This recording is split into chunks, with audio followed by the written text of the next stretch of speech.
ऐसी नदी जो हमारी सभ्यता, संस्कृति, हमारे इतिहास, हमारे जन्म सब चीज़ से रिलेटेड है, वो है हमारी माँ गंगा।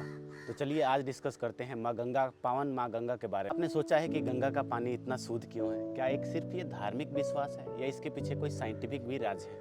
तो आज साइंटिफिक राज और धार्मिक विश्वास दोनों के बारे में डिस्कस करते हैं कि क्यों हमारी माँ गंगा इतनी पावन है। रामायण से लेके महाभारत तक, ऋग्वेद से लेके महाभारत तक, द्वापर युग में हमेशा ही माँ गंगा को बहुत ही पावन माना गया है। माँ गंगा को हम लोग त्रिपत गा के नाम से भी जानते हैं। त्रिपत गा का मतलब क्या हो गया? ये आकाश, पाताल और धरती तीनों लोगों को एक साथ जोड़ती हैं, ऐसा माना गया है। ये तीनों लोगों को एक साथ पवित्र करती हैं। आज माँ गंगा में करोड़ों लोग स्नान करके अपने आप को पाप मुक्त करते हैं और मोक्ष की प्राप्ति करते हैं। हमें पता है कि 3 ऐसा जगह है जहाँ पे, जैसे कि हरिद्वार, काशी और प्रयागराज, ये तीनों के तीनों बहुत ही पावन और बहुत ही पवित्र माना गया है। महाकुंभ में ये आप लोगों ने देख रखा है इसमें। और हरिद्वार को ये भी बोला जाता है कि हरिद्वार से मुक्ति का द्वार खुलता है आपका। ये तो हो गया आपके पास में माइथोलॉजी जो हम लोग मानते हैं, और इसके पीछे एक अनोखा साइंस भी छुपा हुआ है। चलिए इस पीछे के साइंस के बारे में डिस्कशन करते हैं। साइंटिस्टों ने बार बार ये देखा है कि गंगा का पानी कभी खराब नहीं होता, और ये सिर्फ एक मिथ नहीं है। साल था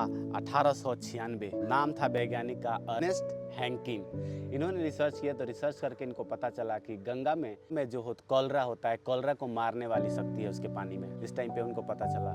और इसके अलावा इन्होंने, आज मॉडर्न साइंस भी बोलता है कि गंगा में जो होगी 25% ज़्यादा ऑक्सीजन अवेलेबल है, और इसके अंदर ऐसे भी विषाणु होते हैं जो कि बहुत सारे ऐसी बैक्टीरिया जो वगैरह को मार देते हैं, जिनसे कि हमें नुकसान हो सकता है।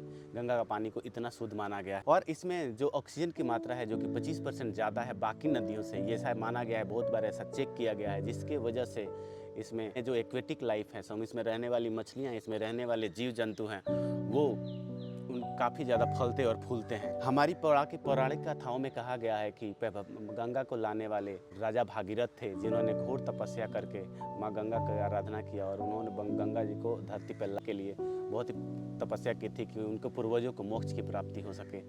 और जब गंगा जी धरती पे आने के लिए रेडी हो गई, तो उस टाइम पे उनको डर था कि उनकी बेग से पूरा जलमग्न ना हो जाए। इसीलिए उन्होंने क्या किया, भगवान शिव शंकर से आराधना किया। तो भगवान शिव शंकर ने अपनी जटाओं में धरा, और उसके बाद में गंगा जो हो गई वो धरती पर आई। साइंस भी इस बात की पुष्टि करता है कि गंगा जब बहती हैं तो बहुत सारे मिनरल साथ में लेके आती हैं, और ये एक खास जियो केमिकल कंपोजिशन है जो गंगा को बहुत ही स्पेशल बनाती है। तो कहानियाँ अपने समय की प्रतीक है, और साइंस आज क्या कर रहा है, उसको डिकोड कर रहा है। अगर देखो तो साइंस का मतलब ही दूसरा हो गया कि चीज़ों को डिकोड करना, जो चीज़ें यूनिवर्स में हैं। हम लोग कुछ भी नया नहीं ढूंढ रहे हैं। लेकिन दोस्तों, आज हमारे पास एक बहुत बड़ा चैलेंज है। नदियों को हम लोग पॉल्यूशन कर रहे हैं। अनट्रीटेड वेस्ट और इंडस्ट्री से निकलने वाले वेस्ट, और हमें किसी भी प्लास्टिक को नदियों में डालने की वजह से माँ गंगा प्रदूषित हो रही है, जिसके वजह से ये जितनी भी चीज़ें हैं वो इम्बैलेंस हो रही हैं।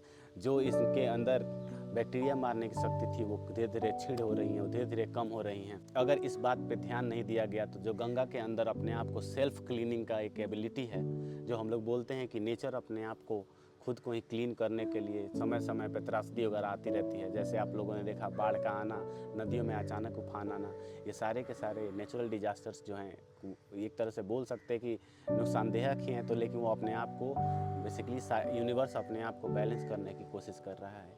तो ध्यान देने वाली बात है कि अगर हमने गंगा के साफ़ सफाई पे ध्यान नहीं दिया तो इसके अंदर जितने भी जो भी मिनरल्स वगैरह हैं, जो भी इसके अंदर बैक्टीरिया वगैरह हैं, जिससे हमें फ़ायदा होता था, वो सबका नुकसान होगा। और हो सकता है आने वाली पीढ़ियां जो हैं गंगा को उस स्वरूप को ना देखें जो हम लोग देखने के लिए देख पा रहे हैं। ये है हमारी माँ गंगा की एक छोटी सी स्टोरी। चाहे इसे आप धार्मिक दृष्टि से देखें तो गंगा एक अद्भुत चमत्कार हैं। अगर वो भक्ति और आस्था का प्रतीक हैं, दूसरी तरफ वो नेचुरल लेबोरेटरी हैं, जहाँ जीवन और बैक्टीरिया दोनों ही पनपते हैं एक साथ।